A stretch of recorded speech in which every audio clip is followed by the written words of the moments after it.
bien, ya estamos entonces con nuestros invitados. Nos acompaña el congresista Velázquez Quején y el congresista Gino Costa, a quien les damos la bienvenida. Gracias por acompañarnos esta noche. Y rápidamente entramos a nuestro primer tema de debate.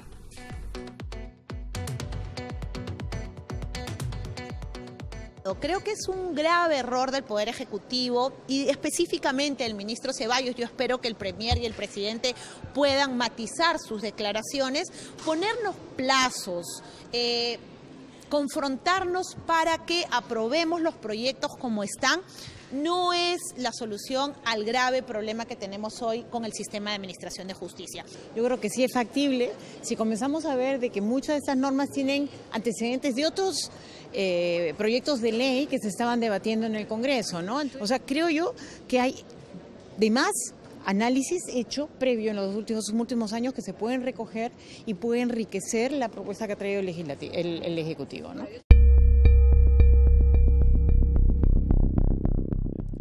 No aceptarán plazos impuestos. La última confrontación entre el Ejecutivo y el Legislativo se ha dado paso a raíz de la determinación de la fecha para realizarse el anunciado referéndum propuesto por el presidente Martín Vizcarra. Otras críticas se sumaron a la llamada cuota de género para las listas al Congreso, medida que forma parte de las reformas presentadas por el Ejecutivo. ¿Está a favor o en contra de ello?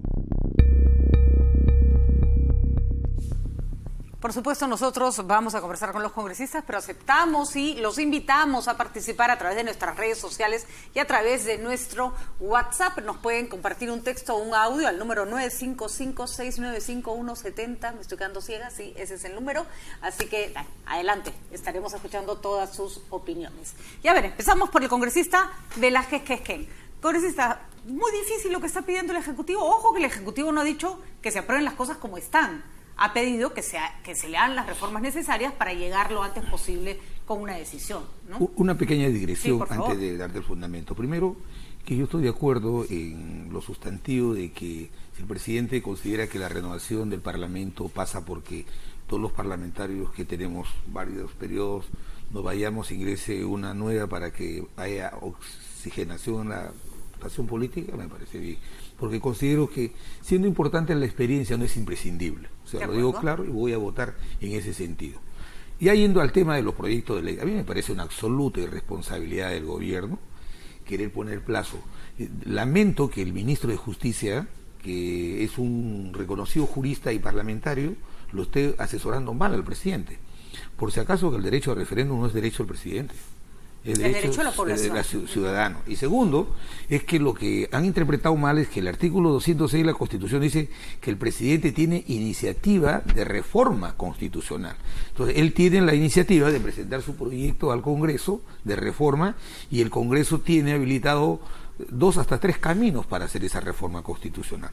Entonces, dejando en claro eso lo siguiente, mira, el presidente ha presentado 4 de los 11 proyectos que ha enviado que van a pasar por el camino de la reforma constitucional. Los otros van a pasar por el camino regular. Hay uno, digamos, que yo, ¿no?, lo interpreto cuando modifica el artículo 90 de la Constitución, dice que los congresistas representan a la nación y que no pueden ser reelegidos. Yo creo que ese es un proyecto de reforma que tiene como finalidad impedir que los actuales parlamentarios reelectos no lo hagan. Me parece bien.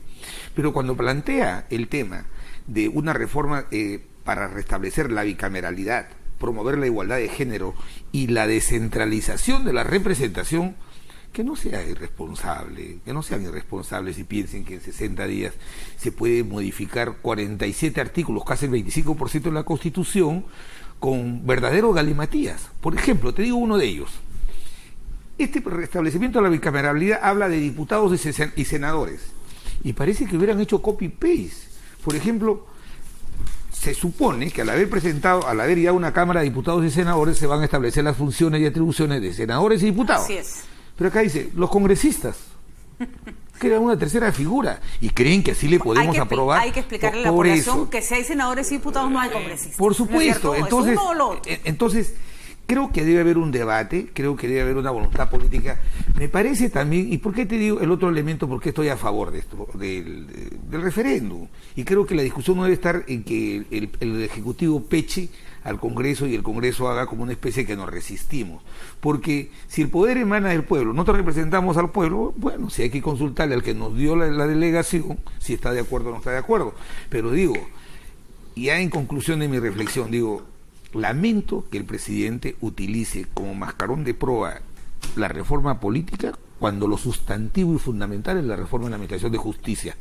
Pero si esto considera el presidente que lo va a permitir navegar 3 o 4 meses más liderando las encuestas mientras abajo vemos los muertos intoxicados, los muertos del friaje y el norte abandonado, pasarán 2 o 3 meses y volveremos a la realidad y nos daremos cuenta que es la este tipo de medidas sirve para elevar la popularidad, pero no basta, ¿no? O sea, sobre esa ola hay que montarse con acciones concretas.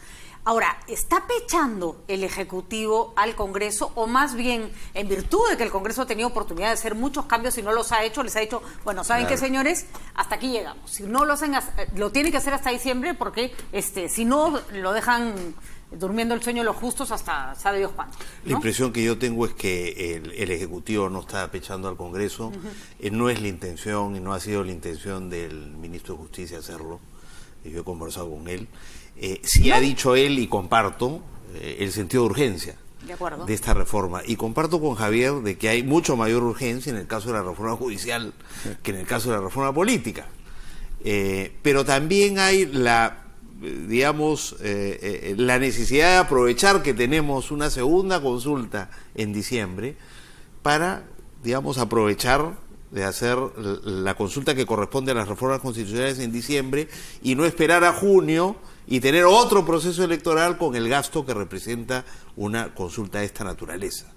Entonces, la reforma política podría esperar, pero considerando que tenemos una consulta en octubre, que ya es muy próximo, tenemos una segunda consulta en diciembre, desaprovechar esa oportunidad para someter las reformas constitucionales a la parte que corresponde a la consulta popular, al referéndum, me parece que sería, en una situación donde tenemos que, ser austeros, porque no hay que gastar por gastar, faltan recursos y hay otras prioridades, desaprovechar la consulta en diciembre sería pues una torpeza. Entonces, ese es el sentido de urgencia el que está empujando al gobierno.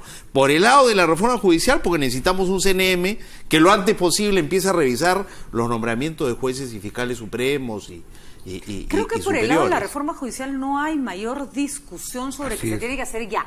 Pero poniéndome un ratito, porque no estoy de acuerdo con ninguno de los dos en todo, pero poniéndome un ratito en el lado de Javier Velázquez Quesquén, lo barato puede salir caro. Es decir, si se impulsa una reforma porque tenemos que aprovechar el momento y esa reforma sale mal hecha y al final no se puede aplicar, pienso, por ejemplo, en el proceso de regionalización del señor Toledo, que al final no sirvió para nada, entonces la celeridad no necesariamente es un argumento, es atendible, pero no es el más importante. Sin duda, pero pongámonos unos plazos para tratar de llegar a diciembre y responder con buena voluntad, ¿no es cierto?, y buena leche a la iniciativa del Ejecutivo. Pero decir desde ahora que no se puede, ¿no es cierto?, que en realidad nos están poniendo contra las cuerdas cuando es perfectamente posible imaginar un calendario a diciembre. Apretado, sin duda apretado. Lo que resulta... Mucho más fácil para justicia, porque yo creo que hay acuerdo sobre la propuesta del CNM, o no he escuchado grandes disonancias en torno a la iniciativa.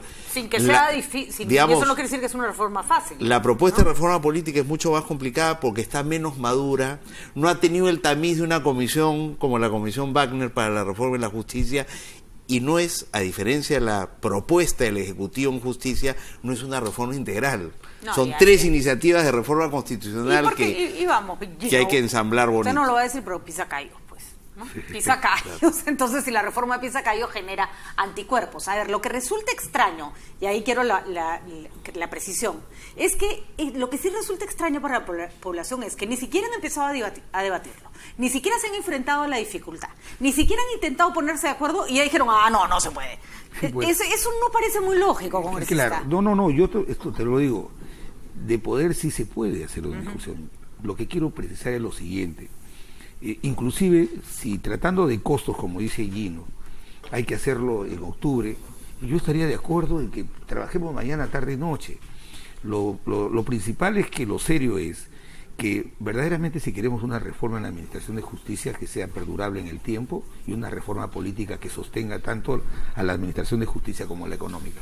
A mí me parece que esto es un argumento que se está utilizando para mantener el nivel de popularidad en el gobierno, para una coyuntura, porque lo otro hubiera sido que puestos los proyectos de ley, el primer ministro, que es parlamentario, el ministro de Justicia, han podido conversar con el presidente del Congreso, que ha sido muy accesible, para buscar los términos en que se pueda discutir la reforma, que se prioriza y que se saca adelante. Ahora, tratándose de costo, lo siguiente, a mí me parece que la versión del señor Vizcarra es la versión que tuvo el presidente Fujimori el año 92. Dijo, el Parlamento bicameral con 242 representantes cuesta 100 millones de soles.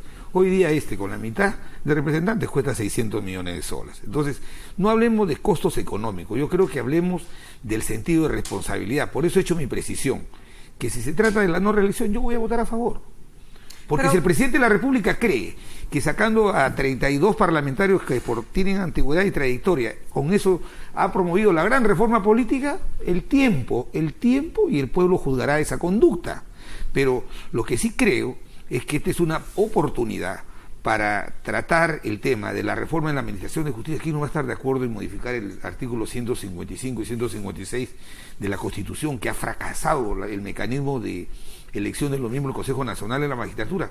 ¿Cómo nos vamos a oponer a que en virtud de una ley se pueda establecer un consejo que lo presida el propio presidente de la República, lo integre el presidente del Poder Legislativo, el Poder Judicial, de la Contraloría, para hacer seguimiento a las decisiones del ulterior Consejo Nacional de la Magistratura? Pero no estamos hablando solo del Consejo Nacional de la Magistratura, estamos viendo los problemas que hay en el Jurado Nacional de Elecciones, estamos viendo lo que pasa con el jefe de la OPE, es decir, todo, incluso el sistema de elección, Patricia, que es un desastre. y yo me río ahorita de ver que Podemos, el partido que es el causante de la caída del jefe de la OMPE, está firmando un pacto ético. Sí, y eso ¿sabe por qué? Porque en el Parlamento sí. Yo no sé qué ha pasado. Había una iniciativa y de la noche a la mañana decidieron ese es el punto. Esas cosas. Ese es el Pero punto. Hay que trabajar no tiene el tema. nada de malo que algo cueste más si funciona mejor. Así es, ¿no? exactamente. O sea, las cosas no son caras o baratas en función, en blanco y negro, son caras o baratas en función de la efectividad. Lo barato improvisado sale caro, eso está demostrado. Pero es que este Congreso no es barato.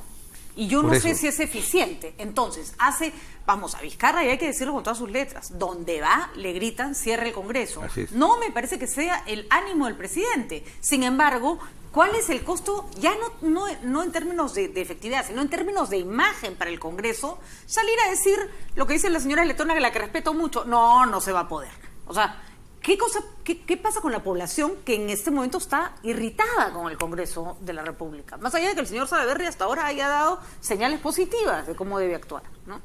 En ese contexto es un poco difícil evitar incorporar la reforma constitucional tal como la ha planteado el Ejecutivo, porque hay un respaldo ciudadano a esa iniciativa en específico.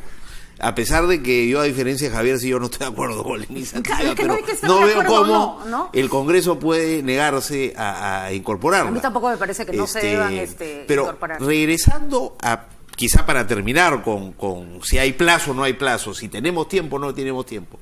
Si es en diciembre, a principios de diciembre, la segunda ronda de las elecciones regionales, y por tanto incorporamos el referéndum para ratificar las 4 reformas constitucionales que ha propuesto el Ejecutivo. Según la ley, se necesitan entre 60 y 90 días para convocar, mínimo 60 y máximo 90. Entonces nosotros teníamos 2 meses perfectamente para discutir trabajar estas cosas. Y la discusión grande, yo estoy de acuerdo con Javier, no creo que va a estar en la reforma judicial, porque nadie estaba imaginando que el CNM se podía nombrar por concurso, pero se ha tomado como interesante la posibilidad. La pregunta sobre si se reeligen los congresistas o no puede gustarte o no, pero no hay mucha discusión que hacer. ¿La incorporamos o no la incorporamos? Y luego, todo lo referido a reforma del sistema de financiamiento de partidos son cosas que se le darían a rango constitucional, pero muchas ya se han avanzado en la legislación positiva. No son nuevas. Entonces, el trabajo duro está en la propuesta de retorno a la bicameralidad, donde yo creo que la propuesta del Ejecutivo es insuficiente. En tu cronograma, no menos de 60 ni más de 90 días, cuando las reformas, o sea, las iniciativas legislativas estén listas. Ya, por Entonces, eso. Si por eso tenemos que atender la lista a principios de octubre. Dime, 2 meses. ¿Quién convoca al referéndum? Es la autoridad electoral.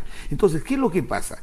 Apresurar. Fíjate cómo es la vida, paradójicamente, ¿no? El gobierno está utilizando políticamente, ha puesto como mascarón de prueba la reforma política, cuando el gran problema sustancial que tenemos ahora es, hay un Consejo Nacional de la Magistratura que no funciona, un Ministerio Público que necesita una autoridad de integridad externa que reemplace a los órganos de control interno, un Poder Judicial también descabezado. Entonces, bajo el pretexto de la reforma de la Administración de Justicia, han puesto el tema de la reforma política y eso lo quieren priorizar. Entonces, yo creo que no podemos estar en esto de que tú me pones plazo y yo te pongo plazo. Creo que el Congreso, el presidente del Congreso, tiene que convocar al primer ministro y ponernos de acuerdo con sentido de responsabilidad. Si hay algún legado que debemos dejar el actual Parlamento, es que dejemos una reforma que proyecte al país a una estabilidad, por lo menos para los próximos 30 años. De acuerdo, Javier, pero esa debía ser la respuesta. Esa debió ser la respuesta. Vamos a llamar al primer ministro y vamos a hablar con él, y además la gente está harta de llegar al Estado para cualquier trámite y, señorita, ¿puede ser? No, esa es una de las razones. No se va a mira, poder. Una de las razones por las que poder. yo no voté por la mesa fujimorista me desencanté. ¿Por qué? Porque ellos todavía creen que la democracia es numérica. Nosotros somos la mayoría. Nosotros tomamos toda la agenda, hacemos lo que queremos.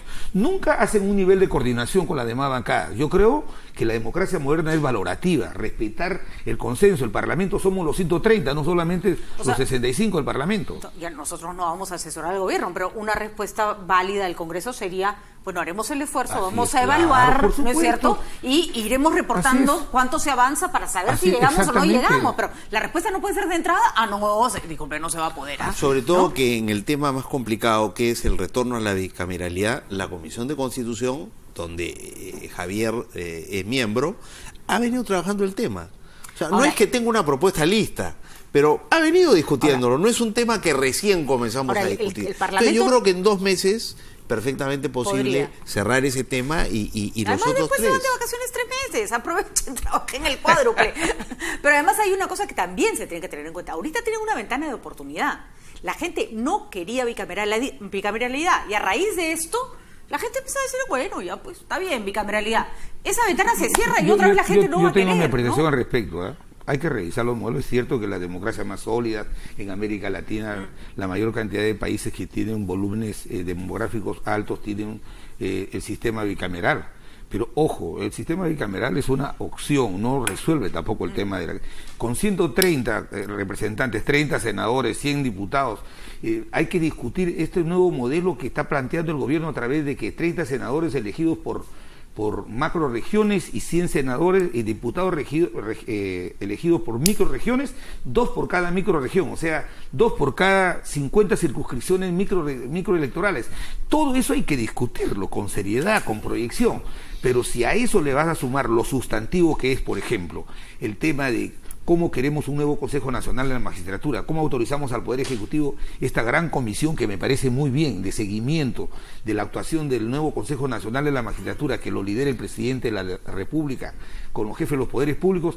Todo eso tiene que ser una discusión seria. Solo porque me da curiosidad y no recuerdo los plazos. ¿Cuánto demoró la Constituyente para sacar adelante la Constitución del 93? Un año, ¿no? O sea, igual que la del pudimos 79, hacer ¿no? una Constitución completa, sí. Y en 4 meses no podemos cambiar unos cuantos artículos. No son, 47 solamente por el proyecto de reforma de la bicameralidad.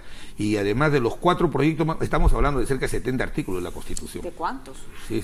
¿De cuántos? De más de 200. Ya, pues no entendí la mitad, pues. O sea, si en un año está se hizo una Constitución nueva, no me digan pues que no se puede cambiar el 30% en 4 meses, ¿no? El problema es que tú al 2 de diciembre retírale los 60 días que tienen que estar expeditos los proyectos para que puedan ser sometidos a referéndum, porque tú no puedes convocar, la autoridad electoral no puede convocar a referéndum sobre el proyecto que no se ha listado.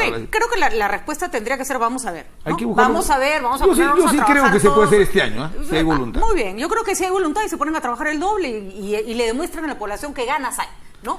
Y en todo caso yo creo que habría que comenzar por lo que es más urgente, que es la reforma judicial. Hay que abordar la discusión del nuevo CNM que ese sí es absolutamente urgente. El Premier acaba además de anunciar esto, de darle más fuerza a algo que no es tan popular, la cuota de género. 50% de las listas deben ser mujeres. Yo particularmente, y me atrevo a opinar porque soy mujer, creo que las mujeres no postulan, en parte porque hay una barrera fuerte que se tiene que romper, pero porque no tienen tiempo, porque tienen que cuidar al hijo, porque si les pusieran más cunas para los hijos, de pronto, si los maridos ayudaran más, la vida política ustedes conocen, te absorbe completamente. Y yo veo a las congresistas mujeres, algunas me las encuentro recogiendo a sus hijos en el colegio, y trabajan el doble. Hay muchas cosas que cambiar en la sociedad para que las mujeres puedan entrar a la política. Pero ¿qué opinan ustedes de esta cuota? ¿Es justa? ¿Es exagerada? ¿Las mujeres deben abrirse camino solas? Mira, nosotros en los últimos 20 años estudiamos socialmente que había una discriminación histórica y hemos venido dando normas que han ido estimulando la incorporación progresiva de la mujer en la vida política del país. Por ejemplo, ya un tercio de las listas tienen que estar... Así es, el 30% ya es legal. Ya, entonces, ¿qué es lo que pasa? Establecer el criterio de que intercaladamente vaya un hombre y una mujer, y que sea el 50-50, habría que estudiarlo, si esto, como bien tú lo dices, tiene un impacto, porque hoy día en Europa se habla, en el caso de las mujeres, de la tercera jornada, porque ni Gino ni yo, que somos padres de familia, tenemos la responsabilidad de la que tú hablas, de la conducción del hogar de las mujeres. Por más involucrados que estén, pero aún así no tenemos el beneficio de la duda, que vaya así, que vaya.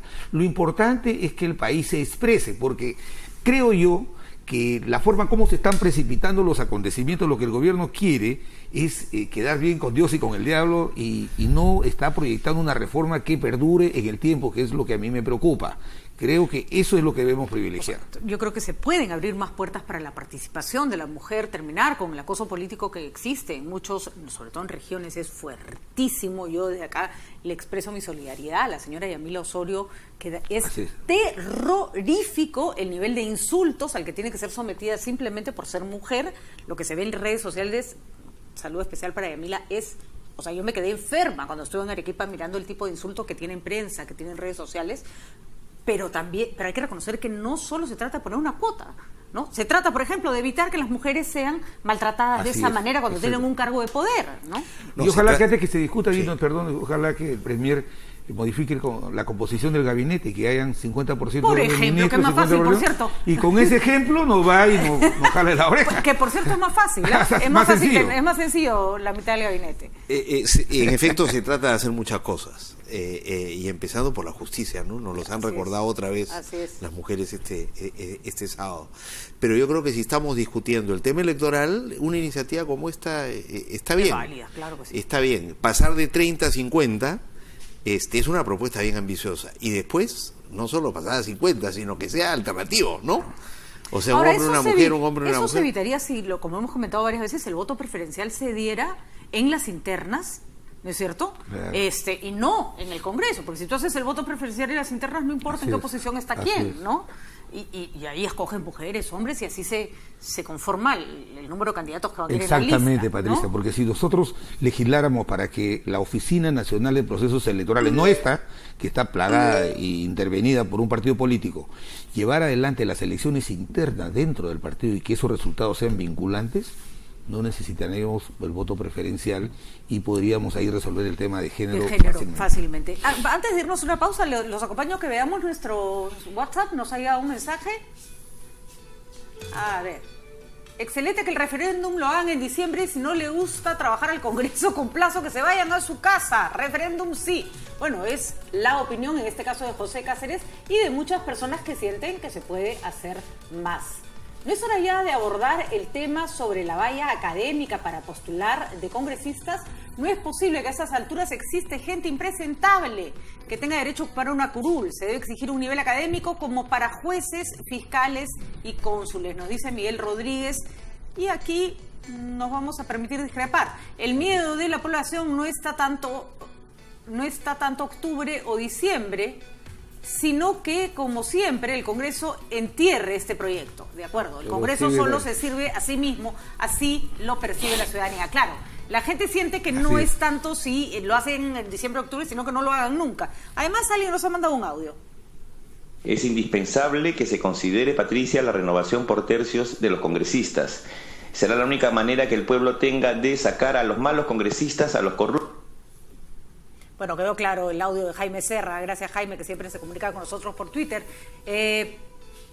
Poner un grado académico quiere decir que se deja de representar a un conjunto de la población que no está educada con educación superior. Particularmente hemos tenido gente muy valiosa en el Congreso que ni siquiera había terminado el colegio, como Hilaria Supa, por ejemplo, que representaba un porcentaje de la población que necesitaba estar ahí sentada en el Parlamento. Esta es una ¿no? discusión que tiene más de un ciclo, y fue desechada. Creo que fue planteada por Torrijos Rodríguez de Mendoza, fue desechada el tema de tener título académico para ingresar al Parlamento. El Parlamento tiene el origen de su legitimidad en la representación. Claro, la voluntad del pueblo. Y el pueblo tiene el derecho de expresarse, expresar todos los sectores a los que se representan. Nosotros en 1945 por primera vez llegamos a un dirigente zapatero al Parlamento Nacional. En 1980 tuvimos a una lideresa, el líder de los agricultores de Saña. Entonces, ponerle título académico me parece absolutamente inconveniente. Hay que exigir que los partidos políticos depuren bien cuál es la trayectoria de antecedentes, de declaración de intereses que tienen los candidatos, para que cuando lleguen al Parlamento de repente no hagan una buena labor, pero que no sometan al Parlamento a los escándalos en los que estamos metidos. Y no hay que olvidar que Transparencia publicó la información, no tengo la cifra exacta, pero por lo menos 3/4 partes de los actuales congresistas tienen título superior. Y recordemos, o sea, cuando hubo toda la discusión, eso no es garantía de nada tampoco. No, pues cuando hubo toda la discusión sobre si Hilaria Supa, que no tenía un manejo del castellano adecuado, podía ser titular de la Comisión de Educación. Bueno, nadie mejor que Hilaria Supa para saber lo complicado que era estudiar para una niña en sector rural. Así que, ¿por qué no puede estar ahí sentada? ¿No? Yo preferiría algunas otras medidas que creo que podrían mejorar la representación parlamentaria.